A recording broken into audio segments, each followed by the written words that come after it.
everyone, and welcome to Asian Viewpoints with Mary Sit. Have you ever gone to the grocery store and just tossed beautiful, luscious seasonal fruit in your cart and fresh vegetables and maybe some herbs for that new recipe you're going to try? And then a week later, you open that refrigerator door and the lettuce is wilted. You've got brown spots on the fruit. That celery is limping. You just want to toss everything in the trash. Our guest today says, don't do that.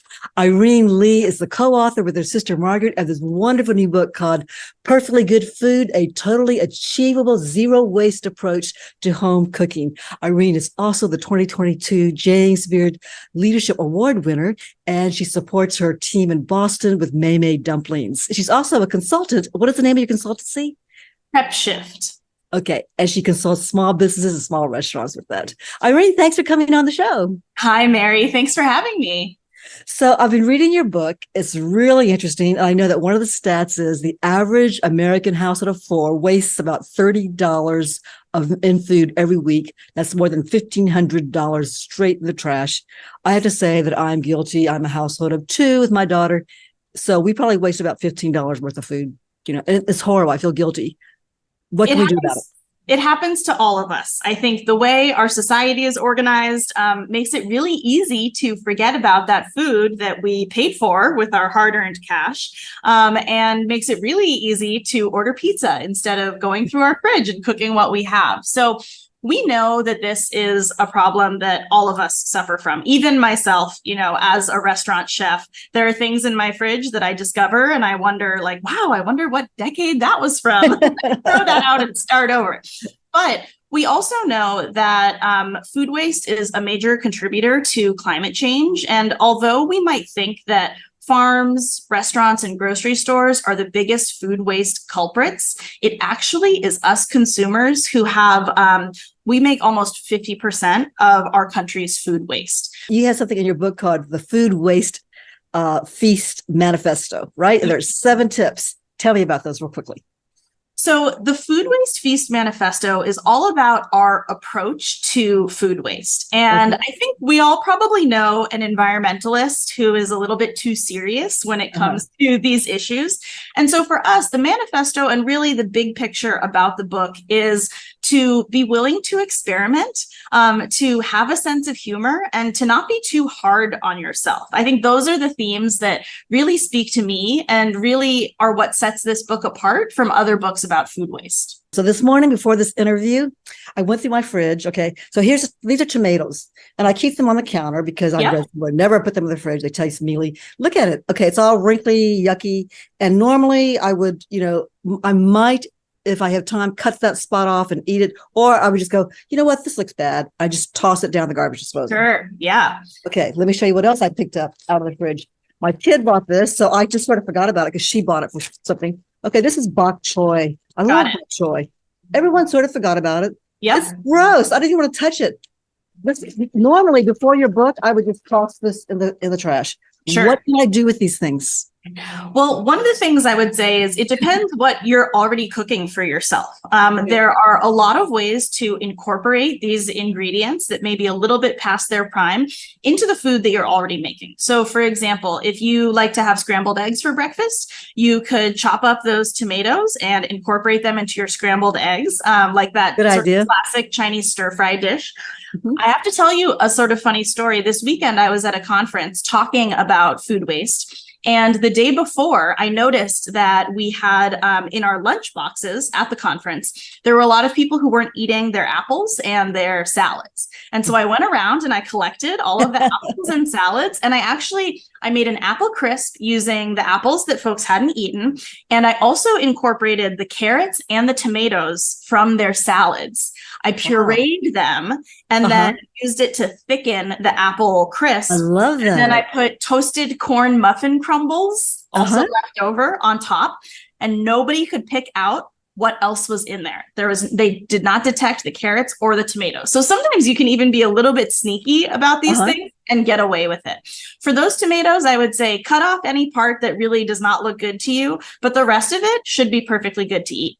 What about that bok choy?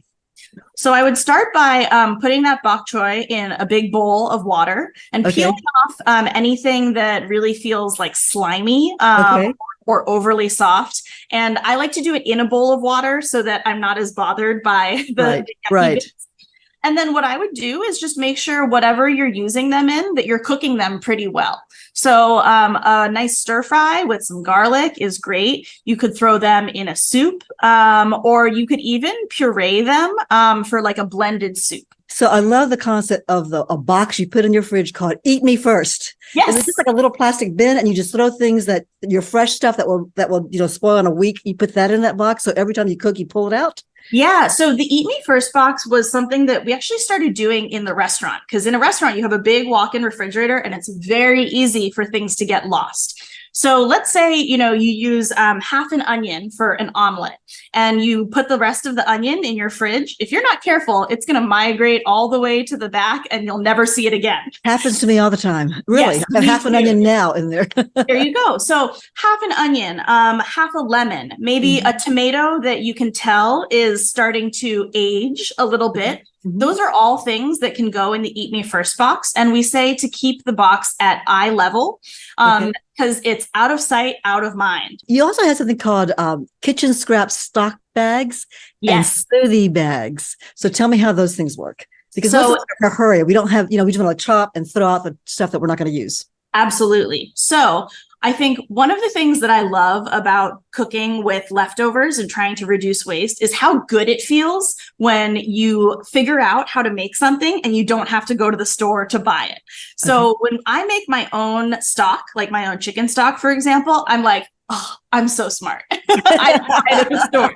And so in order to do that, we keep two different resealable bags in the freezer. One of them is labeled the stock bag and one of them is labeled the smoothie bag. And it's important to label them because you don't want an onion smoothie, or at least I don't right now. But all of our scraps from vegetables, meat, and cheese, pretty much all of them, go into the stock bag. And then all of our scraps from our fruit and even maybe like leftover oatmeal from breakfast, soggy cereal, that goes into the smoothie bag. And then when it's time, we take that bag out of the freezer and we utilize all of those things that we've saved up over time to create either a delicious free cooking stock, or to create a smoothie so that, maybe you have kids like my nieces and nephews who take one bite of the strawberry and then they leave the rest of it on the plate. We make sure that they eat that.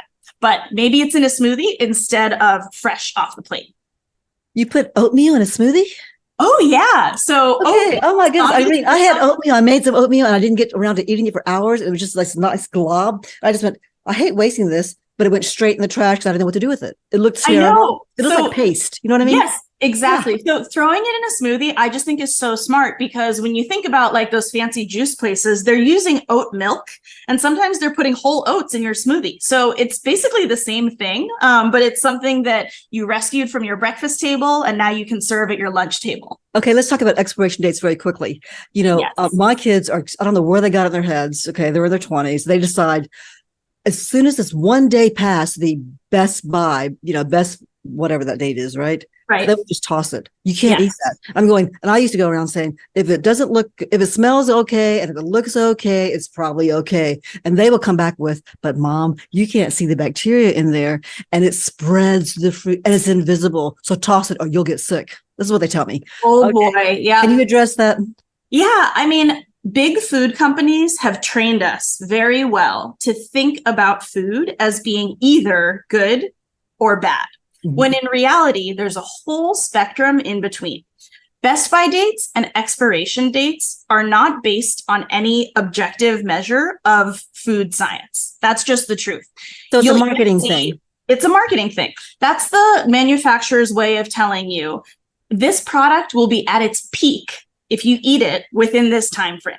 But of course, there are lots of things that are not at their peak that are perfectly good for you, that are still nutritious, that can still go into a dish and be safe to eat. I love in your book, you have all these wonderful charts. In fact, I sort of like this. Oh, this is great. Herb-infused cocktails. It's not also for adult drinks. What you can do with those herbs. And then you have a whole thing on how to organize your freezer, how to freeze things. Here's the breakdown of the basics of a salad. You have your greens, veggies, protein, and it's just wonderful. What would you say, Irene, is the most valuable tip or the most useful tip in this book that readers are telling you?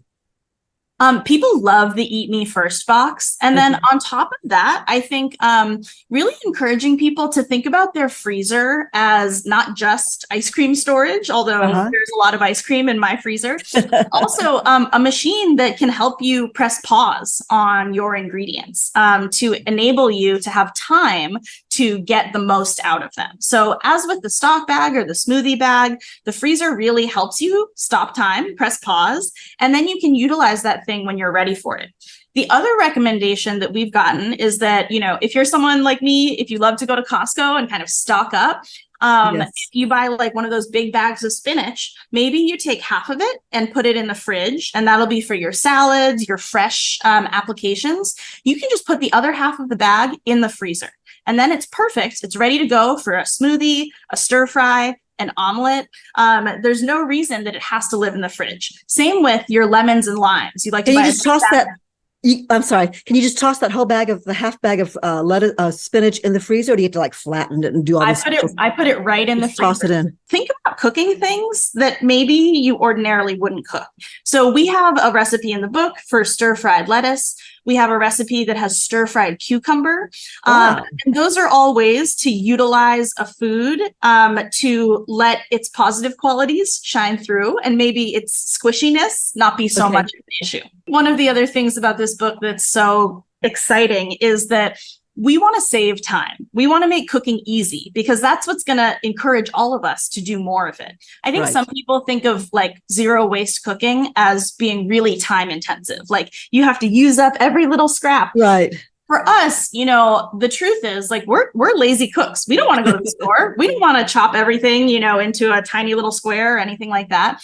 And so we've written the book in a way to kind of make all of this more achievable for the average person who, you know, has other responsibilities and jobs. And cooking is just one part of what they do every day. And, you know, all of this is about lowering the barrier to entry for deciding I'm going to cook dinner instead of ordering takeout.